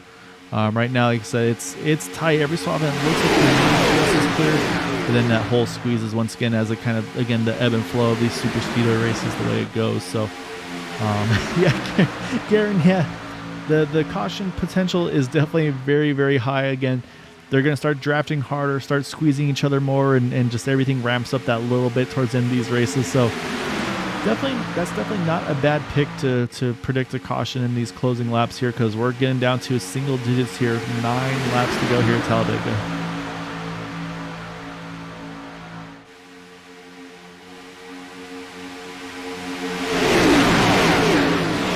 As you look at the timing scoring on the left side there, I mean, we've got over 30 cars just about within a second of each other here. That's how tight this pack is. And yeah, you go to 34th is 1.7 seconds. That's because those guys are backing off a little bit just to be safe. So, I mean, these guys are jam-packed right now up front. So, a lot of these guys, they've kind of, their beds are made. They're going to have to kind of stay where they are. But like I said, Kevin Freeze, Rittenauer, I don't foresee them kind of shaking up their partners too much. Charles Johnson, he's kind of squeezed right now. He doesn't really have an option to go anywhere besides with Gabe Butler, because can't pass below the yellow line, and he's got cars that's outside, so he's kind of committed to where he is. His best chance is to try to shove that 88 as hard as he can on that final lap to get himself the best position he can.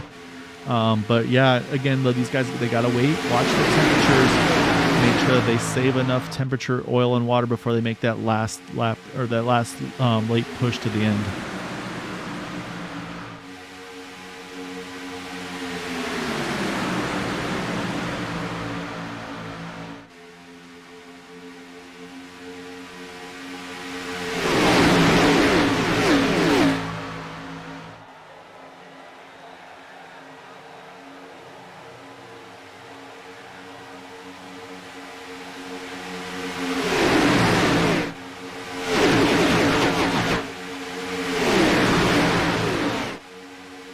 That time by, I believe it was JD Crowe at the line. So again, we've seen times where he's fallen about 2 or 3 car lengths back, and this time he had the right push at the right time, just got around there at the right time. So is that him? Is that the push of Sebastian Mayer? Are they trying to coordinate? Okay, if we lock on here, that'll get us to the front at the right time. It's going to be very interesting to see kind of how the strategy goes. For kind of, again, who to push when, but again, at some point, I just feel like something has a chance of giving. And right now, if I'm Cody Nagels, I kind of feel like if I can push that 4 a little bit further up there, give that 4 car a chance to get to the outside line, because then that is one less car in front of you. And right now, the 4 is clear. He could have moved up there, chose not to. I still think that's Rick Seabrand's best chance to win this race. I think he wants to try to get up to that second lane. There's Cody. He just cleared the 22. As soon as he did, he jumps up there. He's going to get to that 3rd lane. I think that is a great move by Cody here. Now he's just got to hope that that 22 can lock on. And look at the 0 and the 02. They found each other as well in the middle lane. They're kind of pinned in again. But if they can find an opening, watch for those two to try to make something happen. But I like what Cody did here. I think this is a great move here. He knows he has 2 great pushers behind him with the 22 and the 23. This is exactly what Cody needed to do here as we get down now. We're going to come across here 5 more to go as they cross the trial.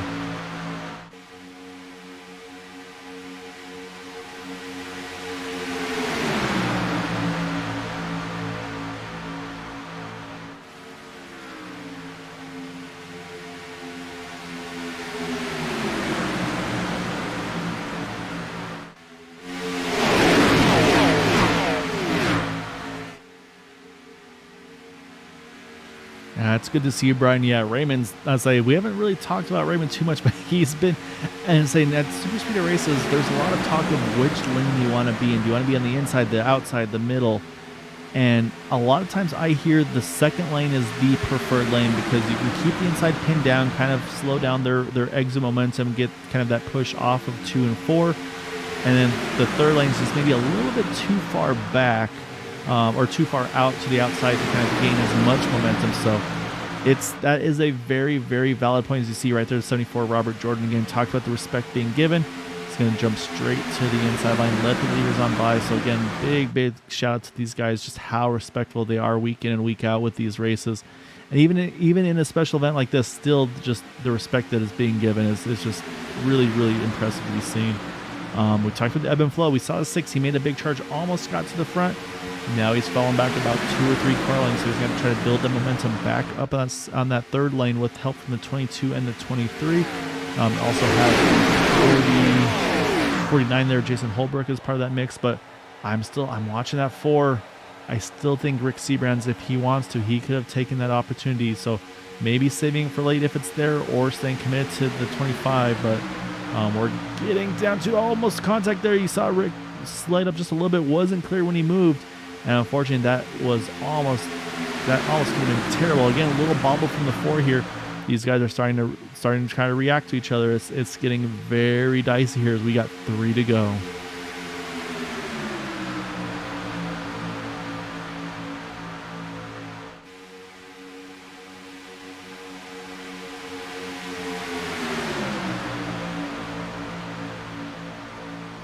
Oh, you see how close Gabe and Ray were there through 3 and 4. Ray had to react a little bit, drift up a little bit, which then got him towards Cody. These guys are starting to, again, you see how tight. Cody's got almost a car length to the outside of him, but he doesn't want to drift all the way out there. He wants to keep these guys pinched down low, kind of pinch off their momentum so they can't push as hard as they can. We've got 2 more to go here at Talladega. If they can make this final lap clean, we will go to the end. But again, if there's an incident here before they get to the line, that's where the green light checker comes in. So we'll see what's left in store here, as we've got about half the lap here to go before we get the white.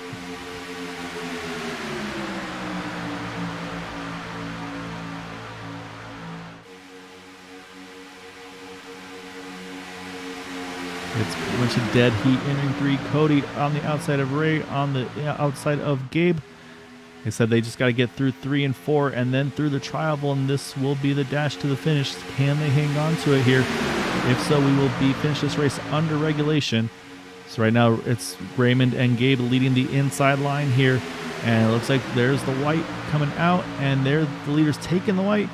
This is going to be an official race here on schedule, 75 laps. Now who can get to the line first?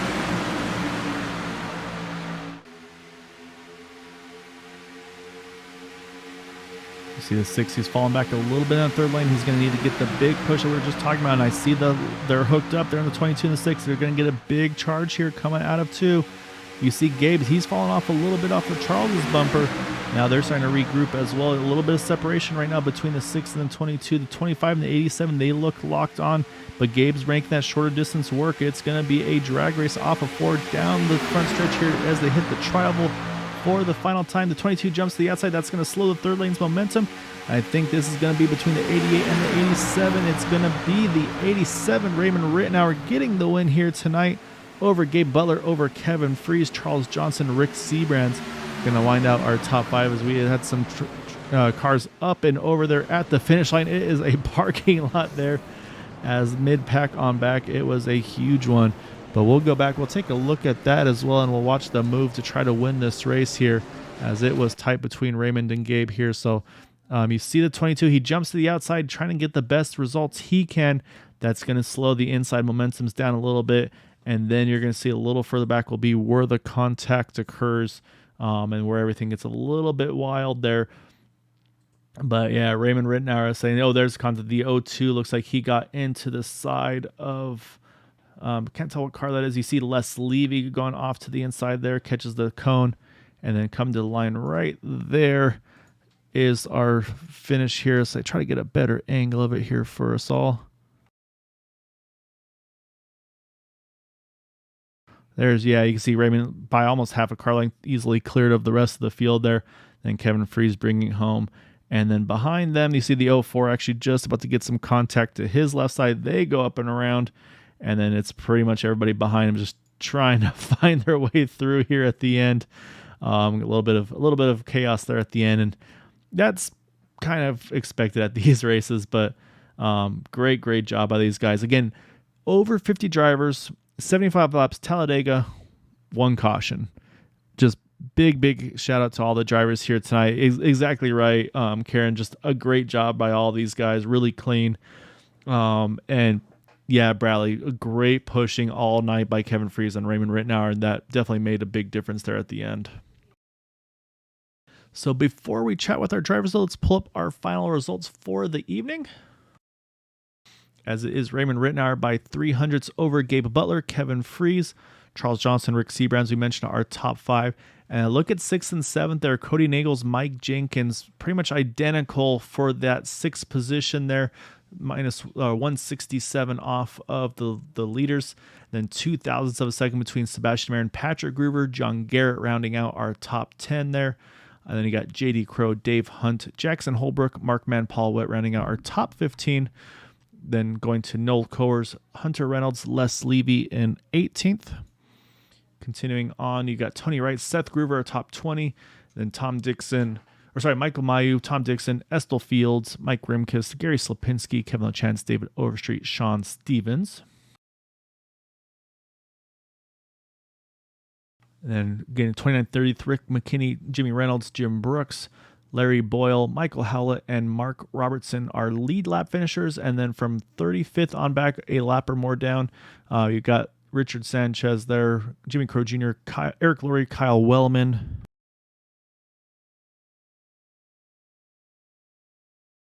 Bob Fitzgerald, Jimmy Crawford, Jorge Rincon, Jack Walls, Bud Steele, Robert Jordan, David Bone, James Mohan. Commentator's curse of the night goes to Jason Beach, interviewing him, and then him not able to make the grid and not able to get a lap back. So Jason, my apologies, good sir. Michael Hauser there, And then unfortunately, these guys, early evenings for them as well. Ryan McWork, Doyle Lawrence, Dude Conrad, and Robert Rock.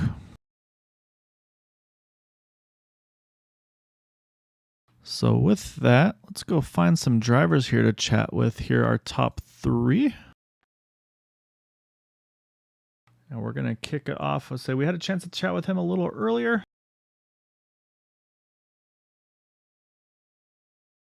And we're going to pull in our 3rd place finisher, and that is going to be Kevin Fries.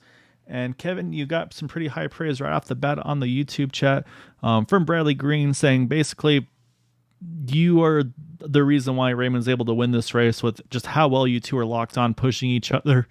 Just almost zero separation, it seemed like, especially on that last lap when you got to give it everything she's got. Oh yeah, I told Ray in our chat, I'm like, hold on, because he just got a new wheel. We're about to test that thing out. I'd say I don't know. I mean, I don't know how often you've been able to race with Raymond. I know he's kind of started to do some different super speedway stuff. I know you guys both run various leagues, but I mean, was it one of those things where once you got hooked up as just like kind of like it always used to be, or was there a little bit of kind of getting reacclimated to each other? Me and Ray, we've raced so much together. We know what the other is going to do, and it makes it so much easier. That's the one thing that a lot of these teams, the big advantage isn't so much the numbers. It's that you don't have to talk to each other. You just know what the other's going to do and what their driving style is. And that's a lot of me and Ray, that we just know the line that the other is going to run. So you just lock in and follow the bumper. It's nice and easy. You guys definitely made it look easy tonight. It was a really impressive showing. Obviously, we'll chat with Raymond here soon as well. We got to get a little bit from you under that one and only yellow, over 50 cars, 1 caution this evening, numerous 3 wide racing.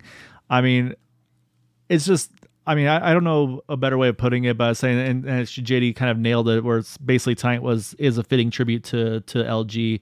The way you guys all race with each other, like, again, it's just, I feel like it's kind of just shows what he's been able to instill in a lot of the drivers, that he's been able to kind of have that touch and that reach out to kind of race hard but clean and do what you guys did here tonight.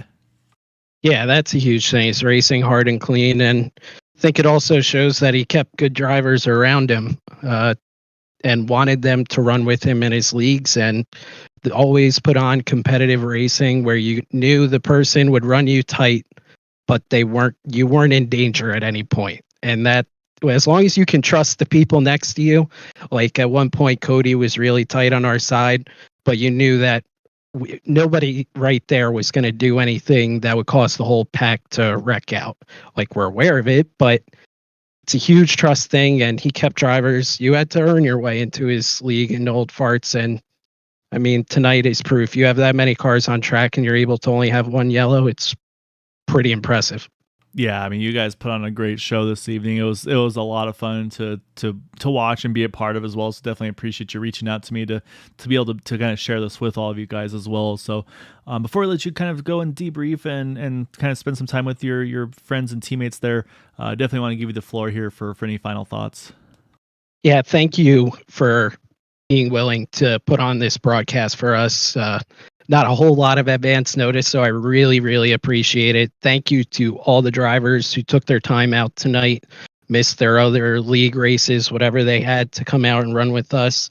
And huge thanks absolutely to LG for getting us all together. It's a lot of fun. There were a lot of names in that race that haven't raced together in a long time, and it was a nice way to get the band back together, having a blast out on the track.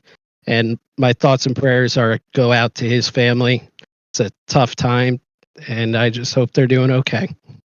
Yeah, well said, Kevin. Yeah, exactly. Definitely agree with your sentiments there. And but yeah, like I said, great job tonight, man. You definitely put on a show for everybody. And like I said, I think this is pretty much exactly what LG would have expected from all of you guys. And so yeah, job well done by everybody. So great job tonight, man.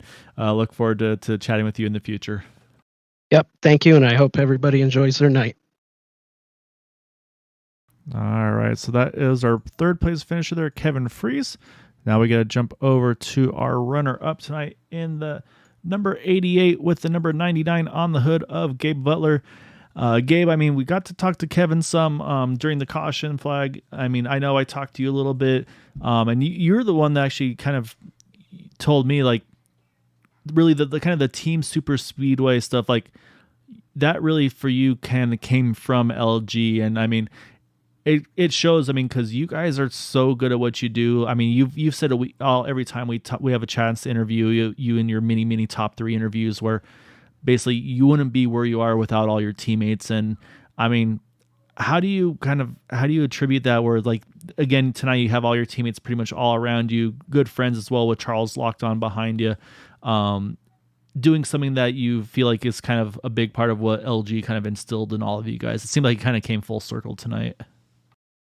I think it did come full circle. It's kind of almost like the changing of the guard type of thing. But going back to what you said, LG and his crew in the Old Farts Racing League, I don't know if they pioneered team racing, but if they did, or if they didn't even, they certainly perfected it. And that's where the likes of Bootknocker and the rest of those guys that are on teams got all this intuition from. So, I mean, that goes back to, LG, his crew, Beach, Hauser, Tony Wright, all those guys. I mean, they had it down to a T, their pit strategies, their coordination, and it was up to all of us to try and emulate that. And it took us a long time for us to get even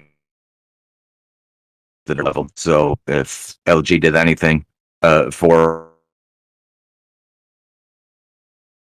on some great super speedway teams. Yeah, I mean, that's the thing, is there's a lot of really impressive teams throughout the iRacing fields. Obviously, I'm more familiar with just the one series, but like you said, I mean, you've got the various leagues out here that are just so competitive week in and week out. I mean, it showed, as always it does tonight. And I mean, I think it also shows this, like you said, the strategy, the teamwork, where you guys said, hey, we're going to pit a lap earlier than most of the guys, knowing we have the window to make it still in the 2-stopper, and you have an 11 car breakaway after you do that. I mean, it just shows how important the teamwork is to be able to hit your pit stops together strategy wise, and kind of just nail the in and outs and all that, to be able to do everything that you need to try to have a chance to win these races. So yeah, it's really impressive to see, like I said, to kind of have to kind of step it up with some of these guys that kind of laid that bar out there, if you will. Oh, absolutely. And again, like I've said before, you're nothing but at your teammates, and LG was a big advocate for teammates. I mean, I watched rewatched a race recently on YouTube where he'd won and Beach was pushing him, and I think he made the comment after the race during his interview. He said, "I'm not that good at driving. I just provide a good target for Beach to push me." He was very humble, and I just have the utmost respect for him. Used to love racing with him, and I think the community and all of us that know him are going to miss him dearly. And while I have the opportunity, I just like to pass on my deepest sympathies to his family. It's a tough time losing a loved one like that. I mean, he was a gentleman in iRacing. He was a gentleman in life, and I think everybody in here is going to miss him. And the amount of respect the man had was just proven tonight with the amount of drivers that came in and raced here in his honor. And I think we did him proud. I think he'll be smiling a little bit, and kind of proud of what we did. Yeah, you guys definitely put on an amazing show, as you do week in, week out. It was really impressive to see. And like I said, over the 50 cars, one yellow for, honestly, it was a 2-car incident. So I say, yeah, the one thing that Jason Beach probably wasn't accounting for was the commentator's curse bringing me on board for the broadcast. And saying, again, just shows how good you guys were just the one yellow never got a chance to get back into the thick of this thing. So say not the night he was probably aiming for, but like I said, I mean, it just shows how talented you guys are week in, week out, man. So a great job this evening, Gabe. And yeah, I definitely want to give you the floor. Any final thoughts before we let you go, man? Just a quick thank you to you, Gail, for doing this on short notice. And congratulations to Ray. Great win. And thank you to Kevin and Jimmy for putting this together. I think it's fantastic that all these drivers came out tonight and paid LG Whaley a big honor by doing this. So appreciate all the drivers. Also, Gail, if you get a chance when you get done interviewing Ray, could you bring up Jimmy and Charles Johnson if you get a chance? Yep, sir. Yeah, I'm definitely gonna be grabbing those guys after Ray. So yeah, appreciate that, man. Great job tonight, Gabe, and looking forward to seeing more of you over the season. All right, buddy. Thank you. All right, with that, we got to jump to our race winner. That's going to be in the number 87 Lucky Dogs machine of Raymond Rittenauer. Not a car I'm unfamiliar with seeing at the front of these races. And Ray, you put yourself where you needed to and it counted at the end. But I mean, you definitely had to make some moves from here and there throughout the race. And then I'm guessing I had commentary of kind of, I felt like it seems like in these races, the middle lane is ideally the lane you want to be in, because you can kind of slow the inside lane maybe a little bit down, and you can also kind of, the outside lane's a little bit too much of a distance to run. Was this the lane you wanted to be in coming to those final laps here tonight? Yeah, it's exactly where we wanted to be there. We could side draft if we wanted down low and get the momentum coming up out of the turns. It was definitely the dominant lane. Yeah, so it doesn't hurt to have some great pushers and teammates with you there, with Kevin Freeze working really well with you at the end. Some of the chat Bradley Green was mentioning in YouTube, just like how locked on you two were with one another, and even interviewing Kevin mentioned like you guys don't even really need to be talking with each other. You're just kind of in the same mindset, knowing like, okay, yeah, Ray's going to do this and I'm going to do this. And I think you were the only drivers there on that last lap that really never had any separation at the end. It just shows just how well you guys work together. Yeah, Kevin's one of the best super speedway pushers I've ever seen, and he was just locked on that whole last couple laps there. Had to hold on for a little bit there, but yeah, it was real smooth. I mean, what better way to break in the new wheel apparently, huh, than having to kind of make sure it gets a little bit extra work there. Yeah, that's actually the first one with it. So, yeah. That's a good win to have as well, man. So before I let you go, I know obviously I've been able to share some broadcasts with you and seen what you do week in, week out, but obviously you've been in this super speedway business a lot longer than I have, and obviously knew LG a lot more, a lot better than a lot of these other guys too. So definitely want to give you the floor for thanks and shouts, but also just any final thoughts you had for tonight and for just everything that you were able to kind of pick up on from LG. Yeah, I always enjoyed racing with LG. He was always clean. Always was up there on the high side. But yeah, it's thanks for Kevin for putting us on for him, and thanks for everybody for coming out. It was 51 cars and one caution. I mean, that's you couldn't ask for anything better than that. I mean, it was just an amazing race all together. I want to thank my sponsor, Lucky Dogs, Bootknocker, the whole team there, Kevin, you guys for putting on the broadcast. Again, I mean, just couldn't ask for a better race for LG. Great job tonight, Raymond. It's always fun to see you and be able to chat with you, man. So good job this evening. And yeah, I say great job for all of you guys. Put on a great show for everybody. So we'll let you go chat with your teammates some more, and we'll have a few more people to bug here. All right, thank you. All right, so we're gonna grab a couple more drivers. Say again, these are kind of people that help set this up, league owners and friends and so on and so. So we're gonna start off with pulling Charles Johnson. I say you weren't just cruising around there, Charles. I say you were able to pull on a fourth place finish, but so I'm guessing you're not really here to talk about the race here tonight, because I say you've done a lot of racing with a lot of these guys and with LG, and you can kind of I'm sure I'm just gonna give you the floor, because I know there's I'm not gonna be able to lead you into too much here. I think you know what you want to say, so I want to definitely give you the floor here, sir. Yeah, thank you, Gail, and appreciate all you do, buddy. What a race, man. Awesome race. I know LG is just smiling down from above, grinning ear to ear. And I just wanted to say, man, congratulations to all the drivers that showed up tonight. They put on one show for LG, and just want to remember LG and what a great guy he was. And I know in my heart that he's looking down from above and is grinning ear to ear. So I just wanted to say that, man. And again, congratulations to all the drivers who showed up tonight. They raced clean, really, really great race. It may be one of the best super speed races I've ever been in. So great job, everyone.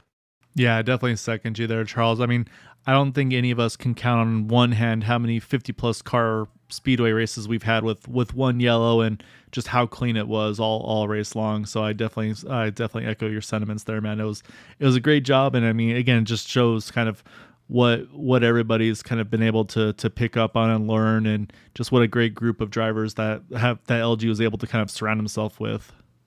Yeah, absolutely. That just goes to show you what kind of drivers that he's raced with over the years, and huge following. So, man, congratulations to everyone.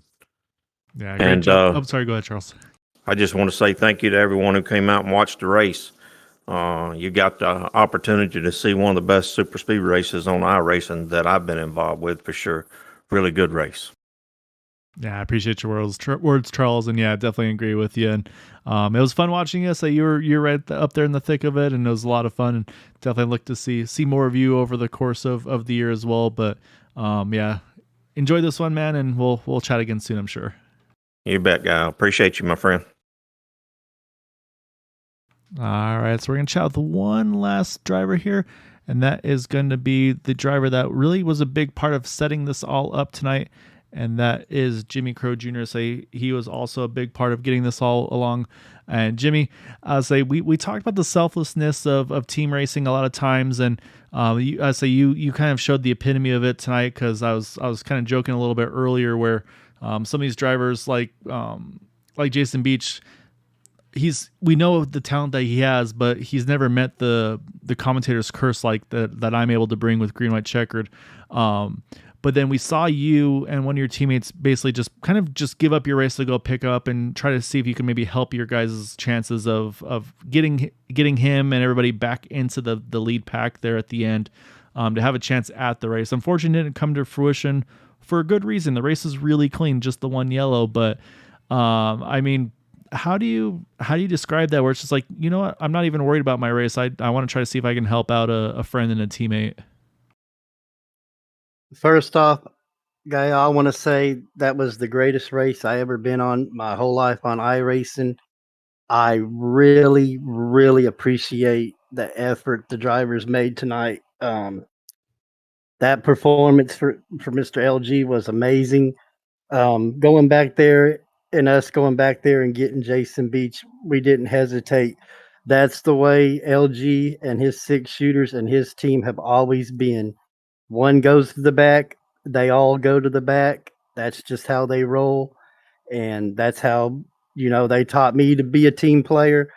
And that's just what's made them so great, is they're a team. And I mean, and that's exactly right. And it's grown. I mean, I say obviously with the races I've been able to broadcast, I mean, pretty much the interviews I get, it's like, I'll talk to a second and third. It's like, oh, did you ever thought about trying to try to get around your teammate and get a win for yourselves? Like, and it's every time it's no, I mean, never even crossed my mind. Basically, if it's a win for the team, it's a win for all of us, kind of a thing. They don't care if it's whoever it may be. It's if they won 3 races in a row, if they can push that guy to the 4th win, then that's what they want to do. They don't want to jeopardize that for the team. And it's just, yeah, it's really impressive kind of what's been instilled in a lot of these guys, and that's what makes these teams so difficult to beat in all their leagues that they compete in, is just how selfless you guys are. Like I said, unfortunately tonight didn't work out in this case, with the lack of the yellows, which again, I mean, for you being a big part of getting this up and running with you and Kevin Freeze, I mean, probably a one of those good problems to have, where it's like, oh man, we didn't have yellows to get him back in the race, but at the same time, hey, we only had the one yellow. So I mean, it was really wild and really impressive to see just the racing you guys put on from the drop of the green. Yeah, and 39 lead changes for a one caution race. Normally when you have one caution or 0 cautions, you've called them type of races, it's maybe 20 lead changes, maybe 23, 25 is outstanding to get 39. But to be honest, it's the greatest race. I am so thankful. I was joking with Kevin going forward, I don't want to put my name on any server. I'm superstitious. I'm just very thankful and grateful to the drivers that did that for Mr. LG to do that kind of race. He'd have been tickled to be in that race. And the fact that it was for him is amazing. I appreciate Kevin putting this on for him. I appreciate you calling it for him. That was my mentor. You know, I ain't gonna lie, my best friend on iRacing. He's took me under his wing, taught me everything. He gave my dad his first wheel and pedals, got him on iRacing, and we know what kind of history my dad had on iRacing, and it's a big part of LG. We had a huge following, but when LG and his crew came to our rooms, they put us on the map. They brought all the good racers, and they taught everybody. I call them the godfathers of super speedways. The team racing you're seeing today, they were doing that 2018 from day one, and everybody was having to learn to catch up with them. They're they're Hall of Famers. LG's the legend. Their whole team's a legend. 26, 21, 17, 99. No, they're all legends. Yeah, and that actually, as I mentioned a little bit earlier, but saying also kind of brings what you mentioned there with the 99. I mean, say the multiple leagues, basically, not basically, but retiring that number 99, basically like that was LG's number. So it also kind of just shows like throughout the super speedway leagues that he was a part of, just kind of again what he meant to the leagues and to the drivers and everybody, to because I don't think I've ever been a part of anything where that's been something that I've seen before. So again, I think it just speaks volumes to LG's character. And he was a legend before he met us. He was known for mile and a halves, working on setups. He was the man before we were blessed to have him. But I miss him, you know, not to just say this for an interview, but I swear to God, when he was mentoring me for 4 or 5 months straight, me and him every other day, I would say to myself, I wish he was younger. You know, not because I wanted to hang out with somewhere younger. I knew he was up in age, and I wanted him around longer. You know, but I'm very thankful um, for Mr. LG and everything he's done for this community and everybody. His legacy on iRacing will live on forever. Yeah, I think you're exactly spot on there, Jimmy. Like I said, because I mean, we know how much your dad meant to so many in iRacing, and then like I said, and a lot of that was, and like I said, it kind of still comes through LG. So it just kind of shows how split, like how just everything kind of just branches out from there. So, and saying you've been doing the same thing, kind of. Honestly, I feel like kind of following in their footsteps as well. So it's been a lot of fun doing these races with you and chatting with you and just kind of building those friendships and those connections with throughout the racing community, because I feel like that's one of the things iRacing does the best, is just kind of builds those communities, and that's what makes these so good, where you never want to have these situations to have these events kind of to remember somebody, but at the same time it really brings the best of everybody together, and it means so much to all these guys. So I'm really thankful that you were able to kind of give me the opportunity to be a part of this as well, to be able to honor him, but also to learn a lot about LG, because I didn't know him nearly as well as you guys did. So it was a lot of fun to be able to be a part of this, and but definitely want to give you the floor though, Jimmy, if you any follow or kind of any final words though before we finish up for tonight. He was a legend on iRacing, a legend in life, and LG would always say, when it comes to iRacing, it's better to make friends than enemies, Jimmy. That's what he would always tell me. I miss him a lot. Yeah, no, he'll definitely be greatly missed by many. But yeah, I appreciate you. Like I said, I appreciate you being a big part of this and getting this all set up, Jimmy. You and Kevin did a great job tonight. Like I said, over 50 drivers, one yellow. Was a great event tonight, and definitely want to thank you for putting this on for everybody. Yes, big shout out to Kevin for this. Kevin deserves the glory. And again, thank you again to all the drivers. They could be proud. They could go to bed tonight knowing, even though everybody didn't win, when you have a race like that, we all won. There's one winner, but tonight everybody won, being a part of that event and being a part of that race. Yeah, exactly right. So great job tonight, Jimmy. Like I said, love the selflessness, and like I said, it just again just that's what was instilled in you, and you guys showed it once again here tonight, man. So it was great enjoying the evening with you, and I'll say we'll let you go, kind of talk to some of your friends and teammates there, and but we'll look forward to talking again here soon, sir. Godspeed. Love you, Mr. LG. Miss you. And again, thank you for broadcasting this great race. And again, hats off to all the drivers that participated. All right, that was Jimmy Crow Jr. again, a big part of getting this all together. So yeah, I hope you guys all enjoyed the race tonight. Like I said, and definitely again, our most heartfelt condolences to all the friends and family and loved ones of LG. Passed away at the age of 85 on Thursday, December 29th. And then yeah, definitely thinking of his wife Vicky, his son Larry, saying a lot of, and like I said, stepson Christopher, and then a list of grandchildren. So yeah, definitely thinking of you all at this very, very difficult time. But know that we're all here for you, thinking of you. Thoughts and prayers are with you. So hopefully this was a bit of a distraction. You're able to enjoy it a bit. Again, thank you so much to everybody that was able to take part in it, be it racing, the broadcasting side, the setting up of it. Just yeah, always a pleasure to do these with you. So hope you're all doing well. Happy 2023. But as always though, just again, try to stay safe, take care. And yeah, LG, like everybody was saying, I mean, everybody loves you, misses you, but all are definitely grateful for everything that you did for iRacing and for the community. So thank you so much for who you were in iRacing and for who you were in life. So for myself, Kyle Brooks, I hope you all have a wonderful evening, a wonderful weekend. Take care, stay safe, and until next time, have a good night.